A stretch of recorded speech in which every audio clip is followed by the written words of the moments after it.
WNC Heroes is sponsored by Ingalls Markets. What started as a relief hub for Garren Creek residents in Fairview turned into a permanent foundation. In this week's WNC Heroes, News 13's Taylor Thompson takes us through Garren Creek and shows us how they turned the tragedy of Helene into a mission to build a sense of community they didn't know they were missing. Pop them in there and then cover that up. Yeah, very good. Just 2 days after Helene, Garren Creek residents formed an impromptu center. What was meant to be sort of just a place for people to get internet and reach people. Julie Moeller says it turned into so much more as people began dropping supplies, and it quickly became their designated relief hub. About a mile from here is where Craigtown happened. This was one of the hardest hit areas. We were completely cut off on all three directions out of here. With no communication going out. It felt like being in another country.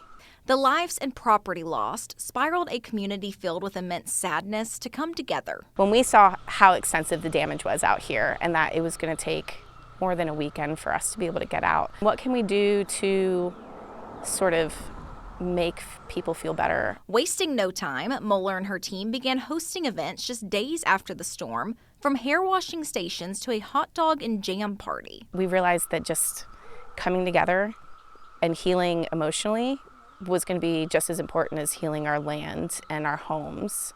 Their efforts have continued to grow over the last 8 months, moving into their permanent location and becoming the Garren Creek Foundation. We've got our community garden, which everyone comes and participates in. We've got our food pantry that's up and running again. We'll have supplies for pets, humans, houses. They're also holding yoga and art classes, monthly community dinners, and a disaster preparedness course. It's one thing to be prepared as an individual or a family, but having a community come together and take that preparedness seriously as a unit, I think is vital.